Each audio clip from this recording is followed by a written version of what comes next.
this lady from F&F Clothing, PR lady, one of the managers said they are no longer working on plus size as part of their campaigns anymore.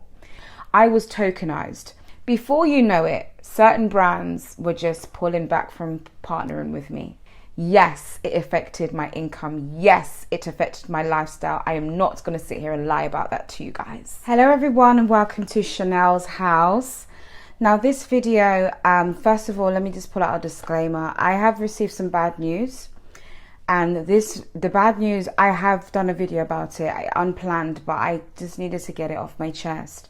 It will come out on my main channel in the next few days, but I wanted to, and I had planning to do this video for a couple of weeks now, where I share with you a bit about, you know, my lifestyle influencer career and how it honestly kind of got ruined, and inspired by a creator called Ashley Devona. She done a video on how being an influencer ruined her life.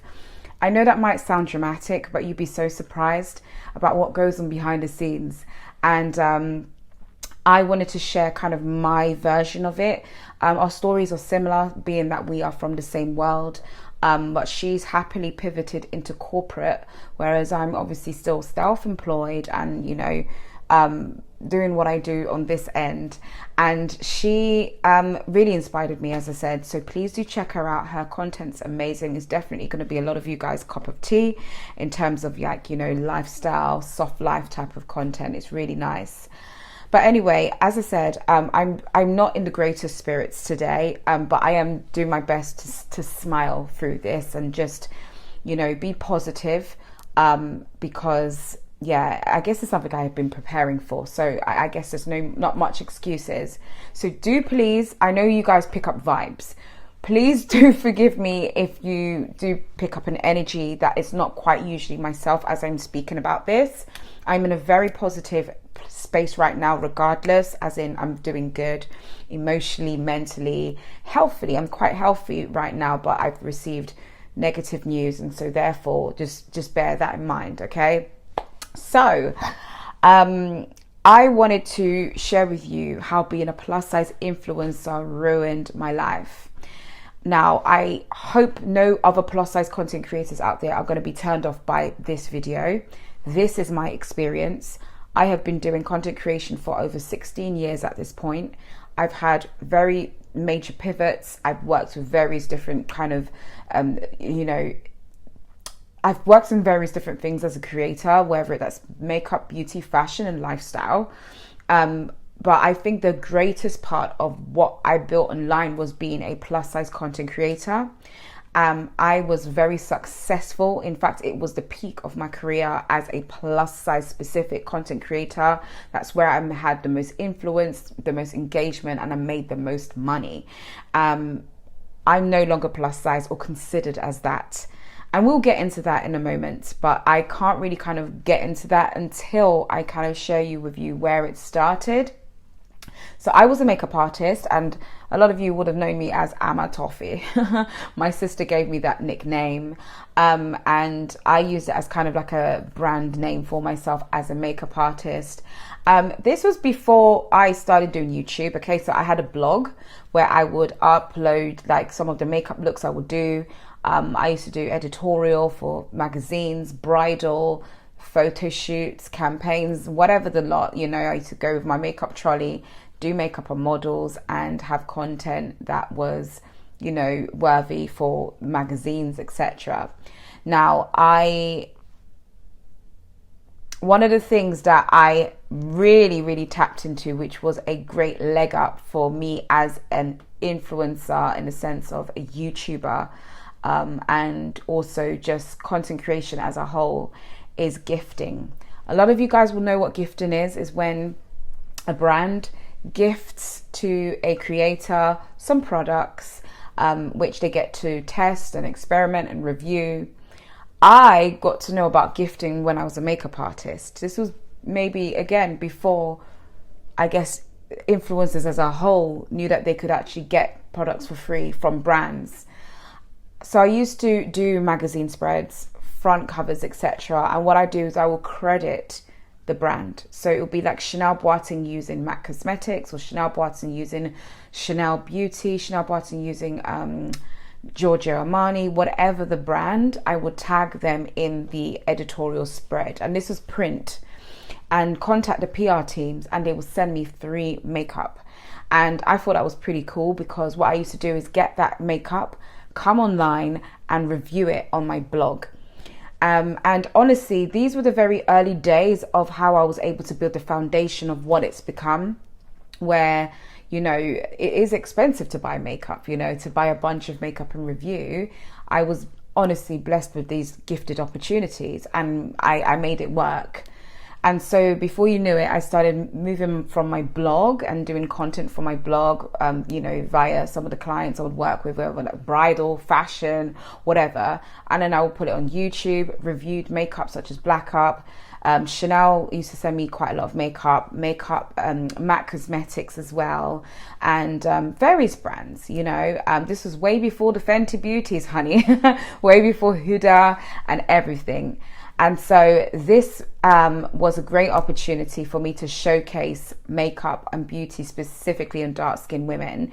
And honestly, people loved it. I feel that I got a lot of initial, you know, the height of engagement came from that. And I'm very honored to have been kind of in the very few dark-skinned creators doing that, and representing for Black women, because that's what it was all about. But someone said to me, Chanel, why don't you do fashion as well? You dress nice to go to church and stuff. You should do some plus size or fashion content. And of course, at the time I was, you know, I think about a size 20. So I was quite, you know, a bigger girl then. So I had a makeup job in Peterborough with a brand called Yours Clothing. Now they are a plus size brand. And several times they will call me to the head office to do makeup for their campaigns or for their e-commerce. And one day I was like to them, do you mind just, you know, dashing me some free clothes so that I can, you know, do some fashion content. I just wanted to see what I could do with it. And so I remember taking those clothes to South Africa. I went on a trip with my church. I remember my friend, Sister Andrea, she shot it for me. Like, so I was just like posing, you know, trying all these different clothes, these different looks. And I put it on YouTube and the girls went crazy. Everyone loved it. Oh my God, plus size fashion. Yay, yay, yay. At the time, again, these are early days. There wasn't much plus size content creators out there. Of course, there was Ugly Face of Beauty, aka Grace Victory, as we know her now. And that was just on YouTube. And then there was a few in America as well. And on, you know, the blogs, we had the Daniel Varnier, Callie Thorpe. These were the girls who were advocating for plus size inclusion, plus size choices, body positivity, body confidence. And honestly, at the time, we had Evans. Okay, do you remember Evans? Do you guys remember by Arcadia Group, honey? Yes, Evans. Evans were like the only people that stocked our size that had reasonably stylish clothes. And even so, I hated the cut of Evans clothing. It was just not it. It was so bulky and just like, okay, we get it. We're big girls, but come on. We want to look cute. And so I really do feel like in the early days of being a plus size creator, when I started to put the content out there of really dressing cute and interesting. I remember ASOS, they didn't have a curve department yet, but they had at least up to a size 20. So I used to buy bits from ASOS and style it and bring it to the masses. And again, this was inspiration for my viewers and my audience, some plus size women. And my first ever paid brand deal for plus size clothing, I believe. I don't know if it was my first ever paid brand deal full stop, but it was definitely for plus size clothing, because you know, Yours Clothing, it was gifting, it was not paid. But they basically paid me, I remember at the time, £2,000 to do a work lookbook for ASOS. And this was like, yes, I think at this time they were just launching their curve division or their curve department. And so amazing. Getting on the work lookbook. I remember getting that gig through Style Hall. Who remembers Style Hall? And so I done a really cool haul, and that's where it went off. All the brands flocked to me. River Island, Dorothy Perkins, a lot of the mainstream brands as we know it. And I started to partner with brands and get paid for this. Now, I would say from numbers and analytics and statistics, my blog or my YouTube channel may have been at a time the number one plus size channel, video or channel on YouTube, particularly in the UK. I can't quite remember to reference USA, but definitely in the UK. And so because of the body positive talk and movement and everything and everyone was talking about, a lot of brands who, you know, they were pressured to start extending their clothing sizes. So they started having curve divisions and curve departments, like, or plus, and, you know, eBay Curve Hub. A lot of the brands who started to extend to curve or plus size, I would be the original ambassador for the launch of these in the UK. So when eBay Curve Hub started, I was on their campaign alongside some other content creators, but I was always the only black girl, you know. Yay. You know. Oh my god, we'll get into that in a minute, because this is a something as well, trust me. Also, River Island, I was their ambassador when they first launched River Island Plus for a good year. It was about a good year, or at least 6 months plus. They took me to their trade shows. I did meet and greets with them. I done back-to-back videos with their new collection. It was a great run for me as a plus size creator. And so I was at a height of success, pulling in so much opportunity, and then of course inspiring my audience to feel look good and look great. Now, in came the fast fashion brands such as Fashion Nova and PLT. Now, I worked with them a lot as well. I had quite long-term ambassadorships with them too, particularly PLT and Fashion Nova. I worked with them, but I kind of wasn't feeling the branding element. I didn't think it really aligned with me, but they were just launching their curve divisions or departments. So of course, why not work with one of the biggest, you know, UK plus size creators? And I did quite a lot of content with them and what have you. And so I did intentionally kind of put down those brands and walk more into retail, like new look. And I did some partnership with Primark, M&S, George, F&F Clothing. I now moved back into the retail space and quite intentionally put away the PLTs and stuff like that. Misguided, done some work with them, you name it. It was a great run, but pivoting, I say pivoting, but it wasn't like a major pivoting, but I did strategically want to work with the mainstream brands for better brand alignment for me. And again, it worked until I lost weight. Now, this is interesting because I had always been saying I do desire to be smaller. I was saying I do desire to lose weight. I was saying I do desire to be healthier. And, you know, quite often I would get not necessarily a crazy amount of feedback that wasn't in agreement with that. But, you know, I'll have the people be like, oh, you know, you can be plus size and be healthy. I'm sure you could. Absolutely. There's definitely, when I was plus size, I didn't have like a bag of, you know, illnesses or anything, you know, it was just a lot of weight to carry, and then worried that in the future it would develop into something else. And so I was thinking of my future at the end of the day.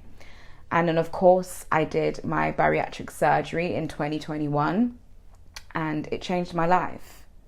Where I thought that I was going to continue working with brands as usual, because they all still stock, smaller sizes. I'm like a size 12 now.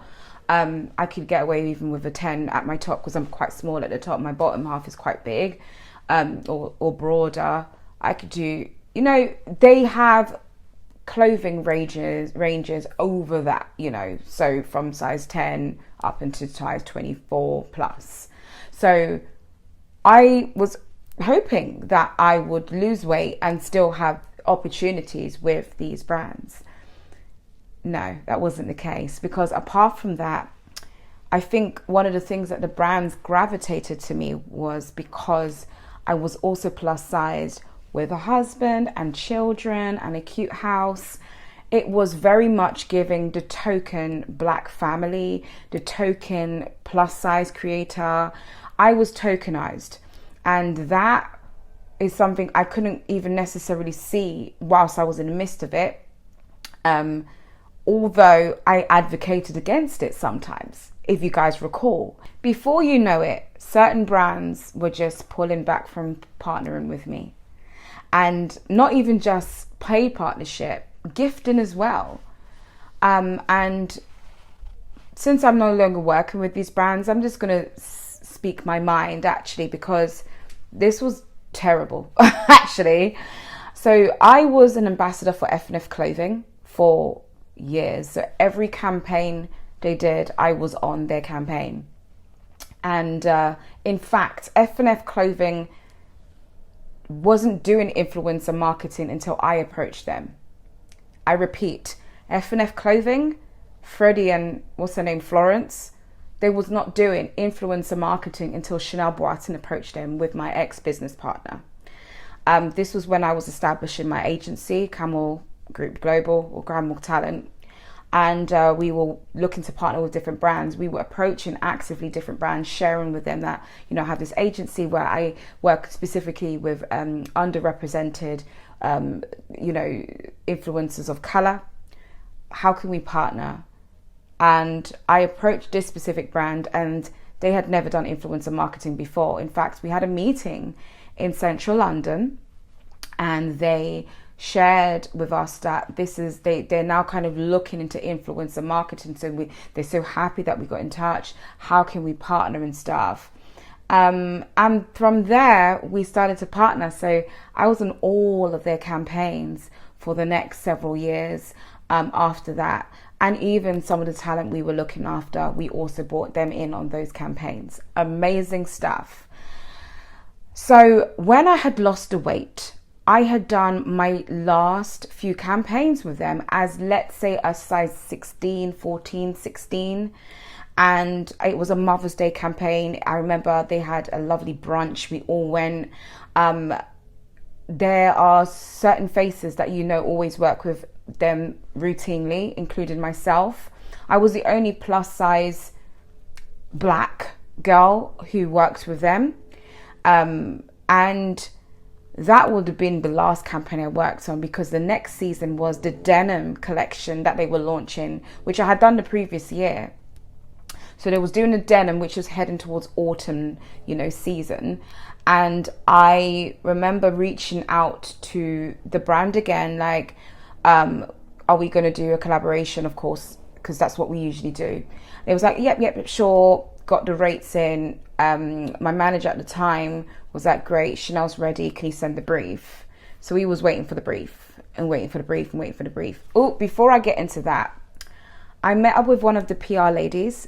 I considered her as one of my industry friends.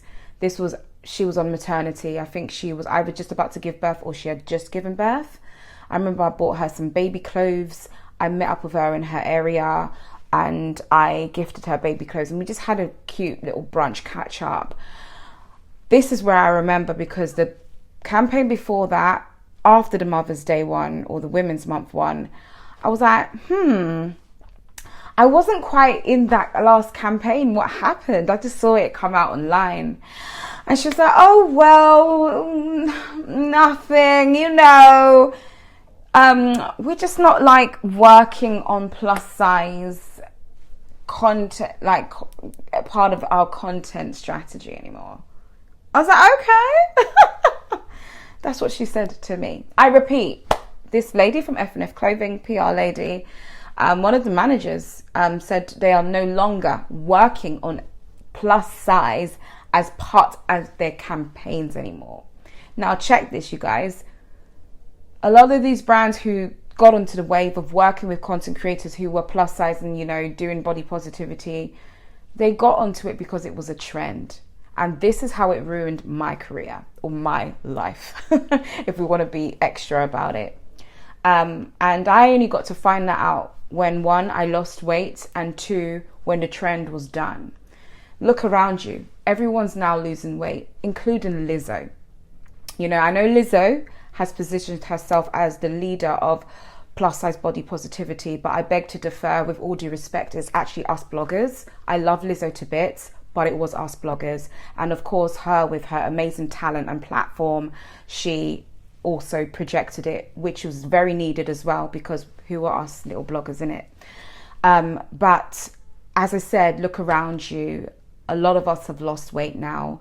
And I personally didn't do it as a trend. I lost weight because of my personal health. I didn't have any health issues at the time, but it could have led to that. Plus, I'm a mother.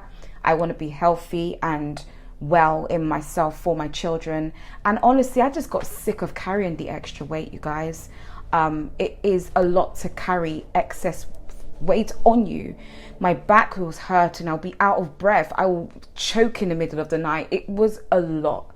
And so, as you can imagine, I was always wanting to get to that space of weight loss. And that's when I done the bariatric surgery in 2021.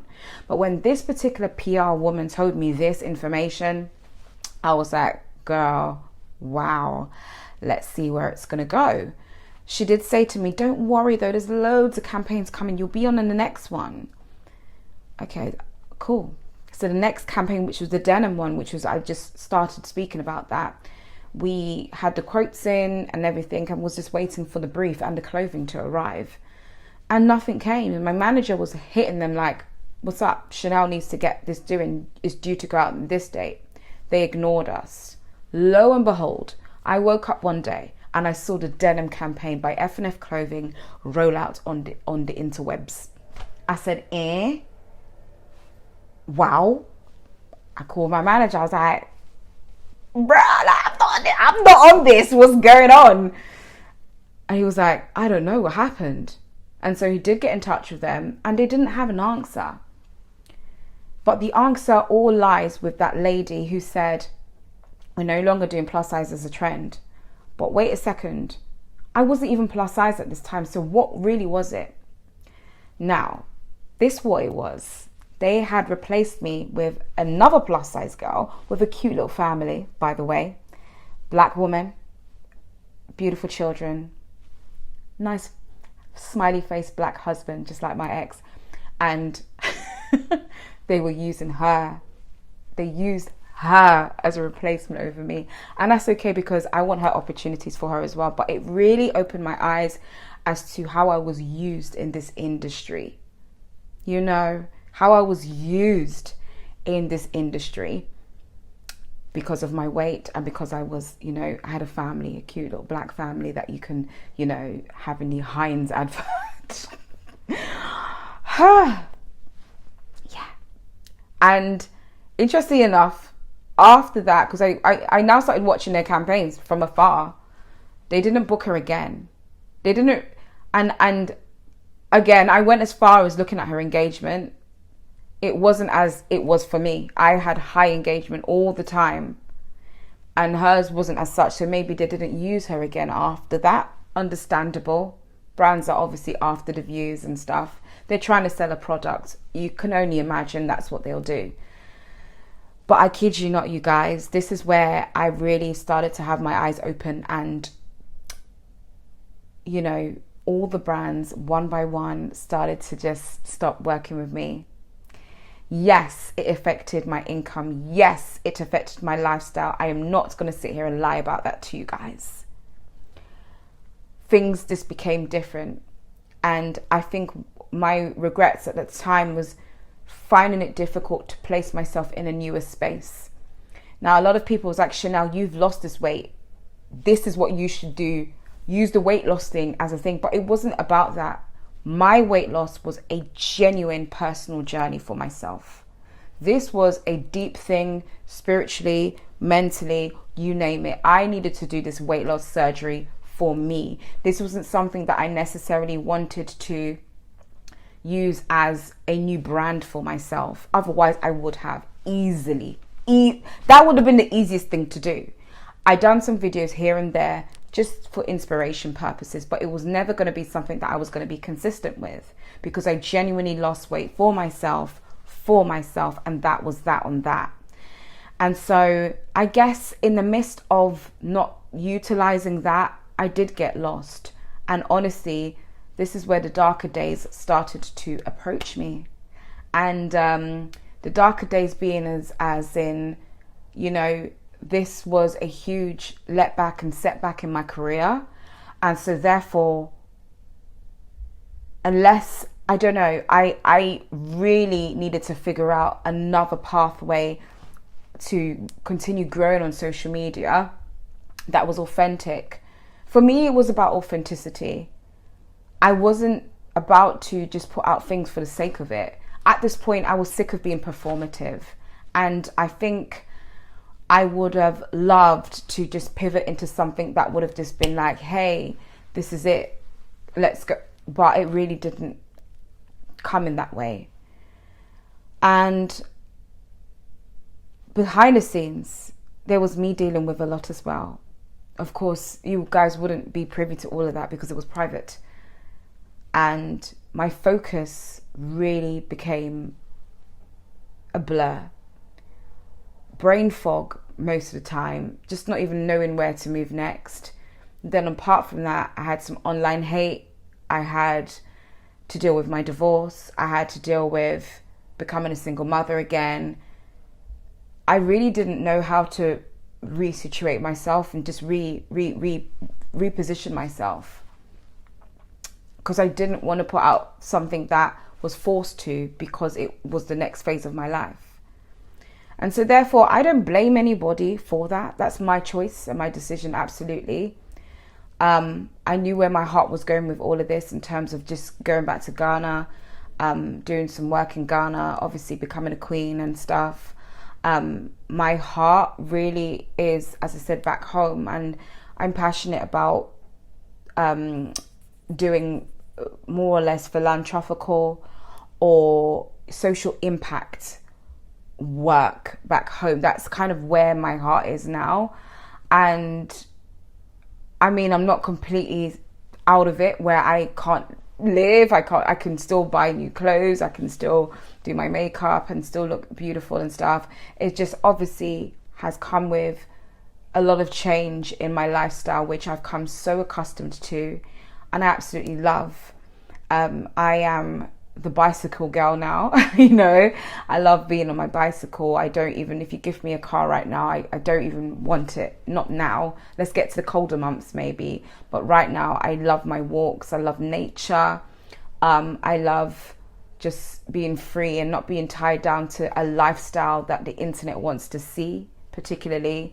And it was one that I definitely portrayed and projected when I was at that peak. But one may have to sit back and say, is this authentic and real and honest and true to me at this particular time of my life right now? No, it's not. And then it comes to the question of being a plus size creator. Would I have rather stuck or stayed as a plus size woman as opposed to lose the weight now and be where I am right now? I would rather be where I am right now. To feel light, to feel free, to be able to wear certain clothes that I could never wear and feel absolutely confident in it. It's, and even in real life, the attention that I have is a lot different from then, and that's not what I'm here for. I'm not craving that, but I do see the difference. I do see the difference of people's perception of me now that I'm smaller. Is this the reason why I lost weight or I wanted to? Absolutely not. But I can see the difference. But then funny enough as well, there has been a threat to my, you know, me being smaller as well, which doesn't sit well with me, because as a black plus size woman as well, I absolutely celebrated that. I was stunning and beautiful in that state as well. And it's just unfortunate that society picks and chooses what they deem as beautiful, because I believe all plus size women are still very beautiful.